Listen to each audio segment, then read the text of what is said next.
साथियों नमस्कार, वंदे मातरम, जय हिंद। मैं राजू मिश्रा, विश्व शक्ति पार्टी का प्रदेश उपाध्यक्ष हरियाणा, किसान मजदूर जागृति मंच का संयोजक और अखंड हिंदू राष्ट्र मोर्चा का सहयोगी। जैसे कि आपने टैग लाइन देखा, चंद पंक्तियों में मैंने कुछ लिखा। उसके ऊपर आपको जानकारी के लिए बता दें कि मैं किसी की कॉपीराइट नहीं करता। मेरे जो विचार आते हैं, मेरे जो दिल से विचार आते हैं, मैं वही विचार आप लोगों के सामने रख देता हूं। इसके साथ साथ आपसे क्षमा प्रार्थी हूं, क्योंकि आज का जो टाइम मैंने दिया था 1:30 बजे का, यानी 1:30 का दिया था और 5 मिनट में लेट हो गया। इसके लिए आप सबसे क्षमा चाहते हैं। आज का जो मैंने ये लाइन लिखा, इसके ऊपर चंद लाइन कि बेघर किसी को होने न दूंगा, यह संकल्प हमारा है। दूर हटो ऐ बैंक वालों, हिंदुस्तान हमारा है। खेल खेलते झूठ बोलते, विश्वास तुम्हें नगवारा है। आओ भाई कर्जदार सब, केएम जेएम मंच तुम्हारा है। इसके पीछे की जो सच्चाई छुपी है, उस सच्चाई से आपको आज रूबरू करूंगा, क्योंकि वो सच्चाई कल मैंने खुद जरिए कोर्ट सामने फेस किया और मैं यह उचित समझा कि मेरे साथियों से इस विषय में डिस्कस कर लें या उन्हें बता दें, ताकि मेरे साथी जितने हैं मेरे साथ, मेरे मंच के साथ जुड़े हुए, उनके हौसला बुलंद हो जाए। आप लोगों को बताऊं कि पूरे भारत में केएमजेएम एक ऐसा पहला प्लेटफॉर्म बना जिसमें रिजर्व बैंक के एजीएम को कोर्ट में पेश होने को मजबूर कर दिया। और जब कोर्ट में पेश हुए एजीएम साहब, तो बड़ी नम्रता से स्वयं अपना पक्ष रख रहे थे और उन्होंने सिर्फ चंद शब्दों में वार्तालाप में बैक फुट पे आ लिए। उनका कथन था कि ये जो कर्ज और ये बैंक का लफड़ा है, इस लफड़े में आरबीआई का कोई औचित्य ही नहीं है, यानी पल्ला सीधा सीधा झाड़ रहे थे। हमारे वकील साहब ने एक ही बात रखी और उस बात के बाद वह व्यक्ति सरेंडर हो गया। हमारे वकील साहब ने वो एक ही चीज रखा कि आरबीआई, आप कह रहे हैं हमें क्यों घसीटा, हमारा कोई मतलब नहीं है, लेकिन हम यह समझते हैं कि अगर आरबीआई नहीं होती हमारे देश में, तो देश में कोई समस्या ही नहीं होती। इस पर आपका क्या कहना है? इस बात के ऊपर एजीएम साहब किंग कर्तव्य विमूढ़ हो गए। उनके पास कोई जवाब नहीं और लास्ट में उन्होंने कहा कि हमारे पास जो कागज हैं वो सभी पब्लिक डोमेन में उपलब्ध हैं। अब पब्लिक डोमेन में उपलब्ध हैं, हमने उनको मना कर दिया। हमने कहा कि पब्लिक डोमेन में हमारे देश की जो साक्षरता दर है वो लगभग अगर साउथ को छोड़ दें और पूरे हिंदुस्तान की बात करें तो 45 से 55% के बीच में है। बाकी के लोग साक्षरता के नीचे हैं और हमारे देश में जो नेट और मोबाइल का बखूबी इस्तेमाल करते हैं वो लगभग 60% लोग हैं। 40% के पास आज भी कीपैड मोबाइल है। उन्हें पब्लिक डोमेन का मतलब, इसलिए माननीय जी हमारे सामने आरबीआई की सभी गाइडलाइन और सभी दस्तावेज हार्ड प्रति चाहिए।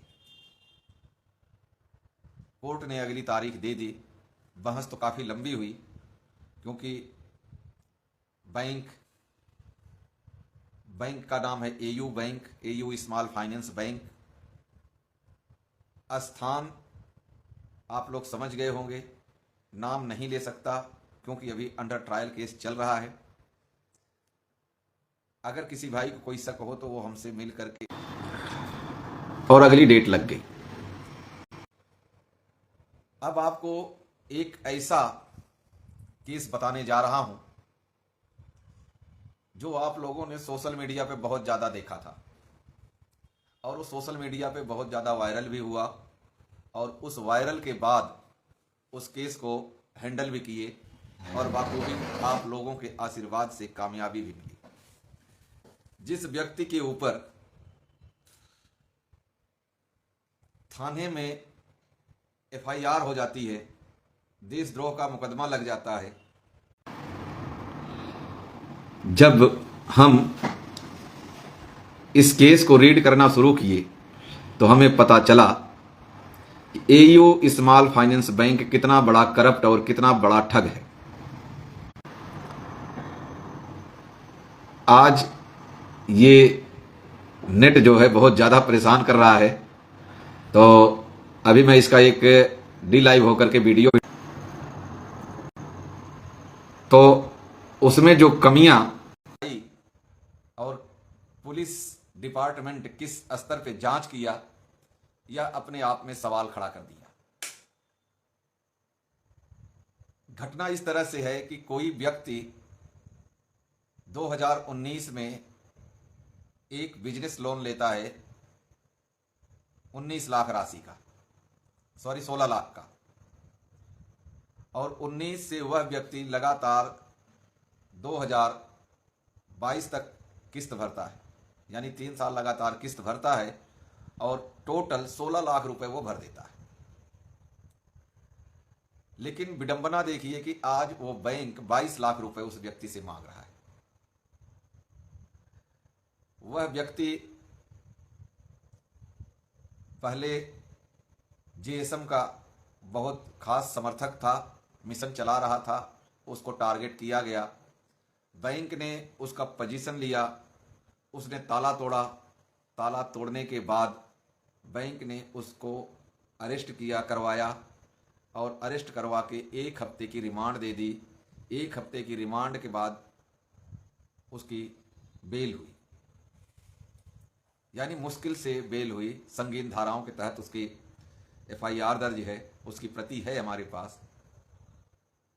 और मजे की बात यह कि दोबारा पुलिस प्रशासन मिली भगत करके उस मकान का दोबारा से ताला लगा दिया।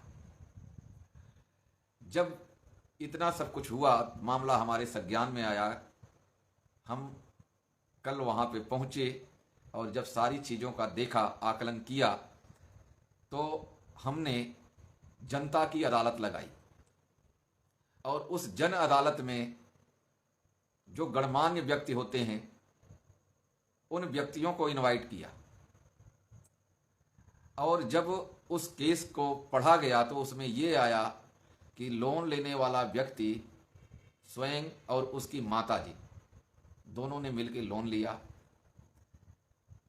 और मजे की बात यहां पे आपको बताएं कि बैंक ने 2016 का एक नकली पट्टा बनवाया और उस पट्टे पे बकायदा रजिस्ट्रार की मोहर है, तहसीलदार के सिग्नेचर है, मतलब पूरा एकदम से सही। आप प्रथम दृष्टया अगर आप उसे देखेंगे तो उसे नकली कर ही नहीं सकते। और बैंक ने उसी पट्टे के ऊपर कुर्की का आदेश सीजीएम कोर्ट से ले लिया, यानी कोर्ट को भी गुमराह किया। रिकॉर्ड रूम में जब उस पट्टे के नंबर को हम जांच करते हैं तो पता चलता है कि इस डेट में इस नंबर का इस नाम से कोई पट्टा आज तक बना ही नहीं, यानी फर्जी पट्टा। पहला फर्जी वाला मिला, ठगी का सबूत। दूसरा सबूत देखिए, कर्जदार की माताजी का स्वर्गवास कोविड में हो गया 2020 में, और दूसरे फर्जीवाड़े के तहत बैंक 15 नवंबर 2023 को उसकी माताजी को एक लेटर भेजता है 13/2 का, और वो रिसीव भी करवा देता है। यानी दुनिया में एयू स्मॉल फाइनेंस बैंक एक ऐसा बैंक है जो मरे हुए व्यक्तियों को डॉक्यूमेंट्री जिंदा कर देता है और बकायदा उसके ट्रैकिंग रिकॉर्ड में कोर्ट में पेश करता है कि जी 15 नवंबर 2022 को इस महिला ने इस चीज को एक्सेप्ट किया, इसकी ट्रैकिंग रिकॉर्ड ये रही। अब तीसरा पॉइंट आप देखिए कि उसी महिला के नाम पे कोर्ट में पिटीशन लगती है सरफेसी एक्ट के तहत, जो लगती है 2024 में। और 2024 में कोर्ट ने सारे कागजों को देख करके उसको सरफेसी एक्ट के तहत कुर्की का आदेश दे देता है। अभी मामला यही नहीं खत्म हुआ, कुर्की हो जाती है। अब इसमें सबसे बड़ा पेच और इंटरेस्टिंग पॉइंट ये है कि जिस प्रॉपर्टी का फर्जी पट्टा बना, वह प्रॉपर्टी उसकी तीसरी पीढ़ी यानी उस कर्जदार के दादा के नाम पे आज भी रेवेन्यू रिकॉर्ड में है। यानी जमाबंदी, इंतकाल, फर्ज, जितने भी कागज होते हैं उसमें उसके दादा का नाम है और दादाजी उसके 1992 में दुनिया छोड़ गए। पारिवारिक विवाद के चलते उस प्रॉपर्टी का कोई बंटवारा ही नहीं हुआ और किसी भाइयों के नाम वो दर्ज ही नहीं हुआ, यानी कर्जदार के बाप के नाम भी नहीं। अब मजे की बात यह है कि बैंक स्वयं उसको बोल रहा है कि भाई हमने ये ऑडिट कंप्लायंस यानी ऑडिट में कमी होने के कारण हमने इसको बनवाया था। ये पट्टा की कॉपी मैं आपको नहीं दे सकता, अगर इस पट्टे की कॉपी मैं तुझे दे दूंगा तो तू 420 में चला जाएगा, यानी उल्टा चोर कोतवाल को डांटेगा। जब ये सारी चीजें हम लोगों को मिली, हम लोगों ने जब ये सारी कड़ी दर कड़ी निकाल के बनाए और बना करके जब स्थानीय थाना प्रभारी से मिले तो स्थानीय थाना प्रभारी स्वयं दंग रह गए। अब वो करे क्या? कहते इतना बड़ा तो मैटर ही नहीं था, ये पहले बता देता। अब हमने ये मांग कर दी कि या तो आप इस एफआईआर को दर्ज जो किया है इसको निरस्त कीजिए और ये एफआईआर कीजिए। थाने में एफआईआर दर्ज तो हो सकती है लेकिन निरस्त या क्रैश नहीं हो सकती। ये बात अलग है कि एकाध धारा कम ज़्यादा वो कर सकते हैं, लेकिन एकदम से ख़त्म नहीं होता क्योंकि ये हाई कोर्ट के जुरिडिक्शन में आता है।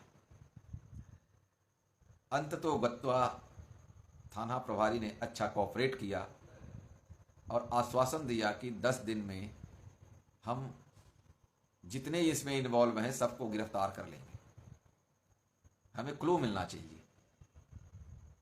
टीम ने उन्हें ये आश्वासन दिया कि आप जब भी फोन करेंगे 1 घंटे के अंदर आपके पास सारा प्रूफ आ जाएगा। उसके बाद हम लोगों ने थाने में बकायदा बोल के कि भाई अब हम लोग जा रहे हैं और आज महापंचायत है और उस पंचायत में जो फैसला होगा उसके अनुसार हम लोग चलेंगे। और पंचायती राज के तहत हमने बकायदा एक लेटर जारी किया।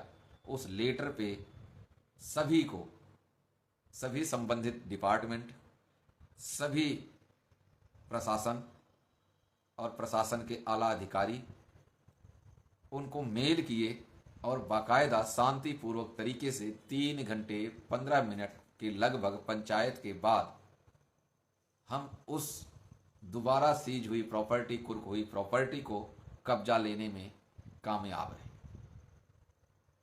अब मैं जो आप लोगों को ये बात बताना चाह रहा हूं उसका उद्देश्य सिर्फ इतना है कि आप अगर थोड़ा सा सतर्क और सजग हो जाते हैं तो आप अपने प्रत्येक केसों में बहुत सारी ऐसी कमियां निकाल लेंगे जिससे बैंक 1 मिनट में बैकफुट पर आने को तैयार है। अब ये कुछ स्थानीय अखबारों में भी लोगों ने निकाला, हो सकता है कि किसी ग्रुप में ये खबर चली भी हो।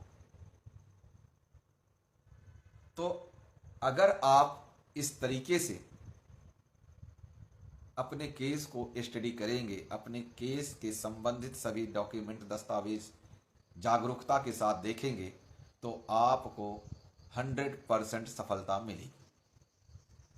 अब मजे की बात ये कि जब कल पंचायत हुई तो उस पंचायत में इस तरह के 6 केस और सामने आए, जिसमें अधिकतर 3 बैंकों का नाम आया। एयू स्मॉल फाइनेंस बैंक, काबिल फाइनेंस और एक कैबरी होम लोन, इस तरीके से कोई नाम है, और एक था चोलामंडलम। इस तरीके से काम करने में 4 बैंकों का नाम आया और ये 4 बैंकों के बाकायदा जो पीड़ित हैं वो कागज लेके आए। हद तो यहाँ हो गई जब देखा एक बैंक ने, एयू स्मॉल ने एक प्रॉपर्टी पे फोन कर रखा है और लोन दे रखा है, और वहीं दूसरा बैंक उसी प्रॉपर्टी पे लोन देता है और पट्टा दो। सोचिए कितना बड़ा फ्रॉड है। यानी एक ही प्रॉपर्टी के 2 पट्टे बनते हैं। एक पट्टा एयू बैंक के नाम बनता है, दूसरा पट्टा बनता है बजाज फाइनेंस के नाम पे, और दोनों ने लोन दे दिया। बजाज पहले सीज कर गया उस प्रॉपर्टी को, उसने तोड़ दिया। फिर एयू बैंक कब्जा कर लिया, फिर उसने तोड़ दिया। अब आप ये बताइए, सोचिए कि क्या एक प्रॉपर्टी को 2 बार पट्टा बनता है, और इसमें कितनी बड़ी साजिश हुई होगी। या तो ये प्रशासन की मिली भगत से हुआ है, और या प्रशासन मूक दर्शक रहा, क्योंकि हमने अपने जीवन में ऐसा नहीं देखा कि एक प्रॉपर्टी के 2 कागज बने। और विडंबना ये देखिए कि जो बैंक 15 साल से लेकर 30 साल तक भूमि रिकॉर्ड निकालता है, चैन बनवाता है, और उस चैन के ऊपर लीगल ओपिनियन बनता है, उसका मूल्यांकन होता है, फिर जाकर के लोन देता, वो सारी प्रक्रियाएं कहाँ गई? किसी ने तो किया होगा, या ऐसी ही रेवड़ी बांट दिया गया। इसका मतलब ये है कि बैंक हवा में रेवड़ी बांटता है, लग जाए तीर नहीं तो तुक्का। इस तरीके से जो केसेस हैं, ऐसे केसों के लिए कल जब पंचायत हुई तो उसमें इस हद तक लोग डरे हुए हैं। बैंक वालों के जो रिकवरी एजेंट होते हैं वो ही कहते हैं कि आप अगर कहीं जाओगे तो आपके ऊपर 420 बन जाएगी, और बनेगी भी। क्यों? क्योंकि आपने स्वयं ले लिया, उड़ती तीर आपने ले ली लालच में। लेकिन इसका ये मतलब नहीं है कि आप जेल में जाएंगे।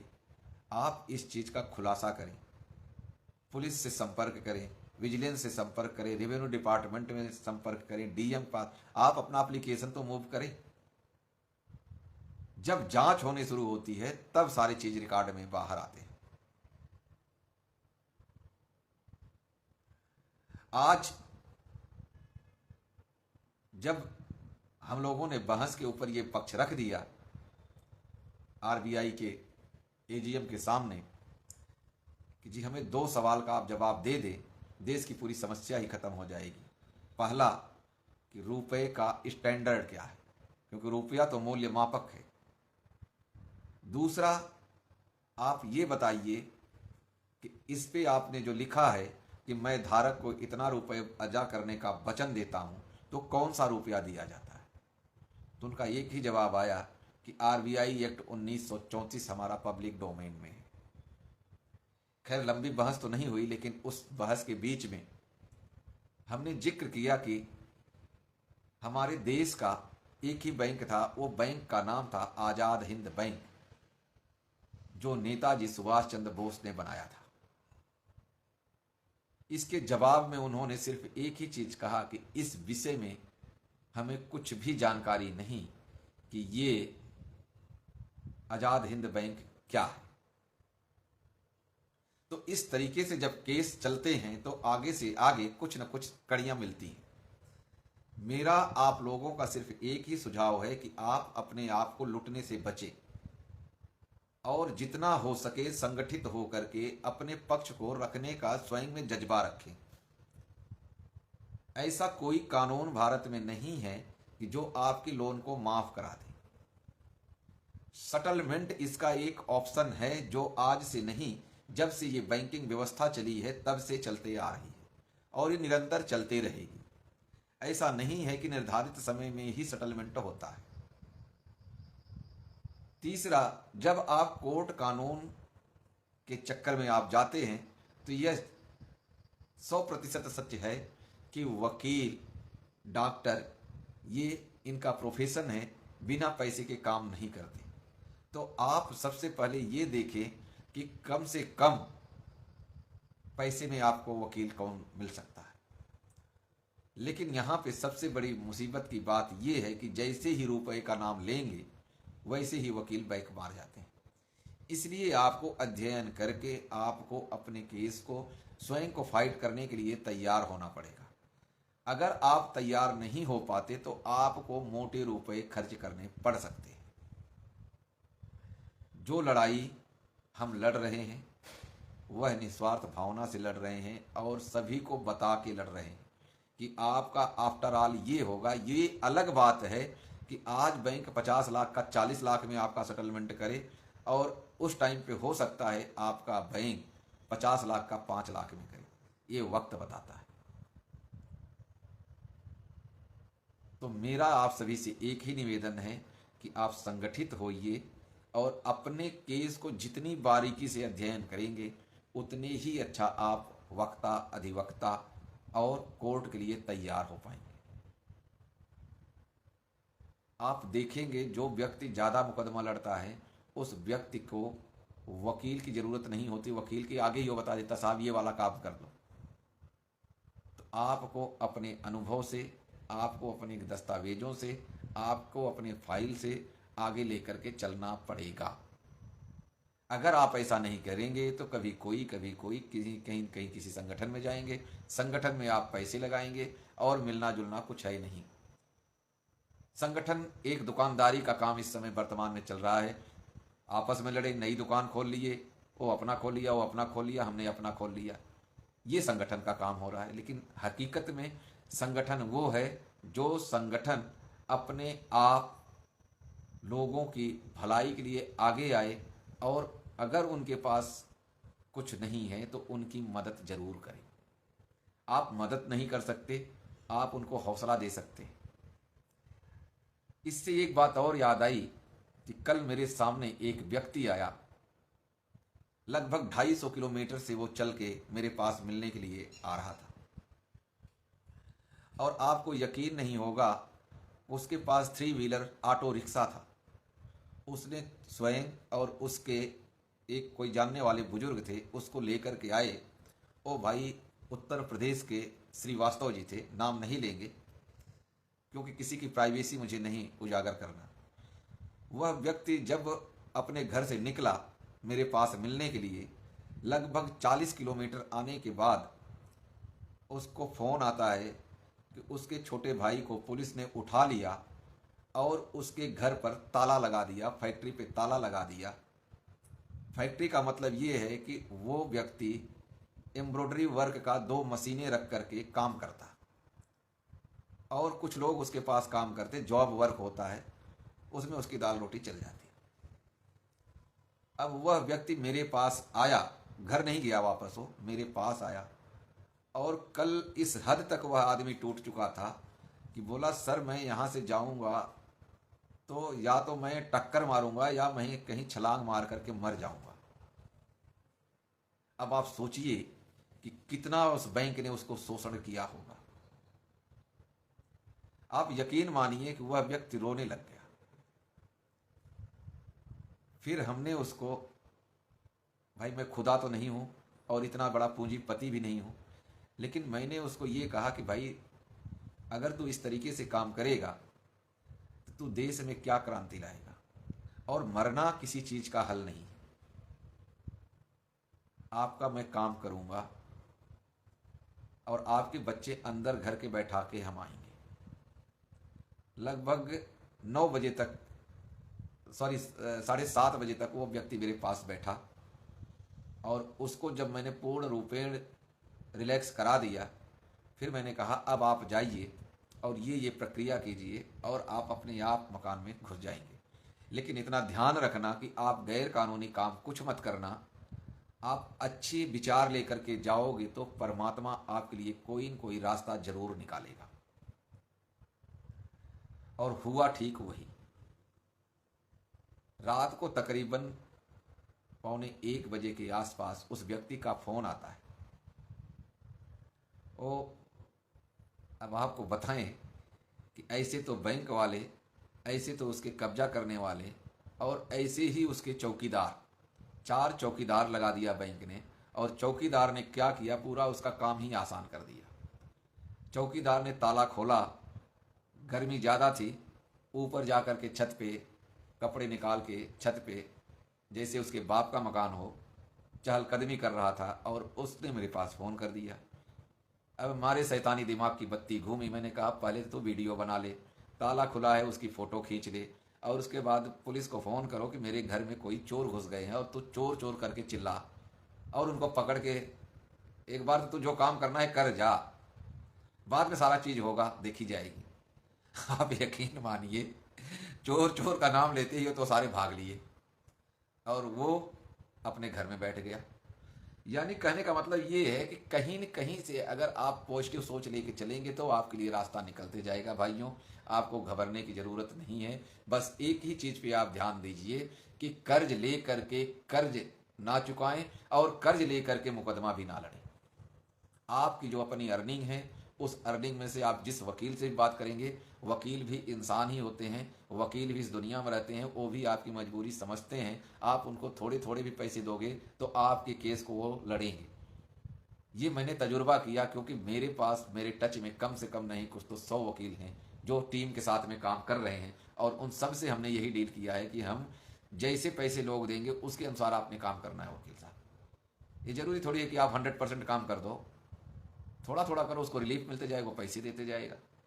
तो इस तरीके से भी आप अपने आप को सरवाइव कर सकते हैं। लेकिन आप लोगों से बार बार एक ही गुजारिश है कि आप सुसाइड अटेम्प्ट जैसा काम न करें, क्योंकि आप अगर ये सोचें कि आप सुसाइड कर जाएंगे, आत्महत्या कर जाएंगे, या आप और कुछ कर जाएंगे, तो आप जरा अपने पीछे, आपके पीछे जो हैं आपके माँ बाप, भाई बहन, आपके बच्चे, अरे आप माँ बाप को तो आप छोड़ दोगे, लेकिन अब आप ये सोचिए कि जिस बच्चे को आपने जन्म दिया है, उस बच्चे को क्या आप नरक भरी जिंदगी जीने के लिए छोड़कर मजबूर कर देंगे, या जीने के लिए मजबूर कर देंगे?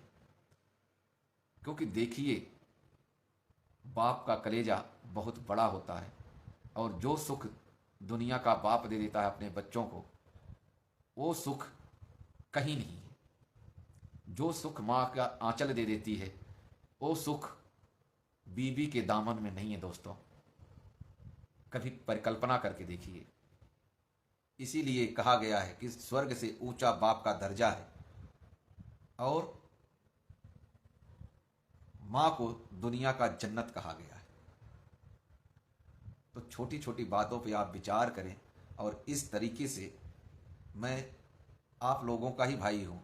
मैं कोई बहुत बड़ा वीवीआईपी नहीं हूँ कि मैं कहीं आ जाता हूँ तो लोग दूर दूर से आते हैं मिलने के लिए। ये आपकी अपनी भावना है, अच्छी बात है, आप आते हो, मिलते हो, आपको मैं समाधान करने के काबिल हूँ, कर पाता हूँ, मुझे भी खुशी होती है। लेकिन आप अगर इतना भी मुझे प्यार करते हो तो आप सबको बस एक ही मेरी गुजारिश है कि आप सुसाइड अटेम्प्ट जैसा काम अपने दिल में, अपने माइंड में, अपने मस्तिष्क में, अपने विचारों में ऐसा ना लें।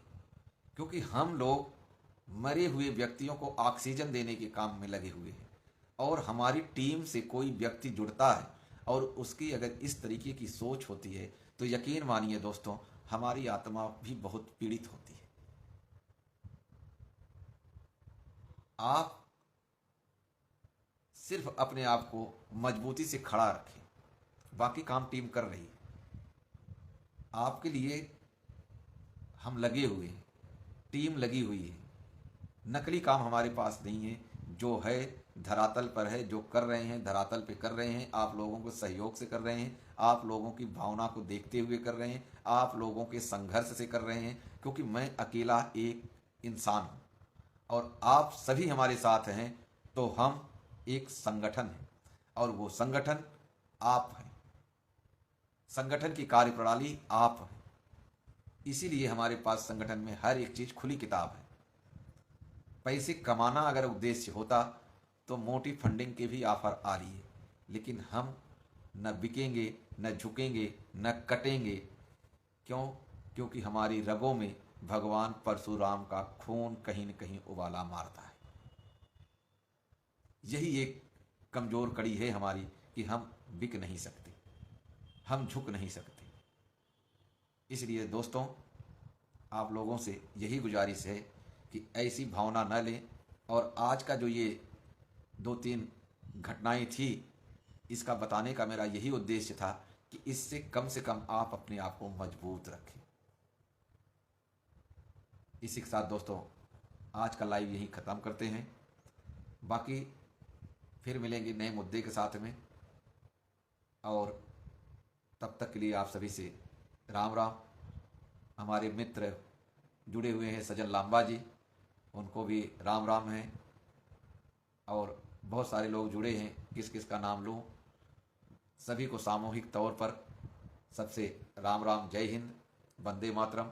बोलने में अगर कोई भावना में या किसी तरीके से गलत अल्फाज निकले हों तो आप सबसे क्षमा प्रार्थी हूँ, क्योंकि मेरा उद्देश्य, मेरा जो बोलने का अंदाज है वो आपको मोटिवेट करना है, न कि आपको हर्ट करना है। तो इसलिए दोस्तों आपको जागने की आवश्यकता है। हम निश्चित है, यकीन मानिए कि अब तक की जितने सिचुएशन से आए हैं, उन सिचुएशन को हमने जो क्रॉस किया, उसमें अभी तक हमारा जो पलड़ा है वो पलड़ा 21 और 18 का है, यानी 3 पॉइंट हम आगे हैं अभी। तो इसलिए हमें यकीन है कि हम जीतेंगे हर बाजी जब खेलेंगे जी जान से। लेकिन आप लोग जी जान से खेलने का मतलब ये नहीं कि हम जी जान दे दें।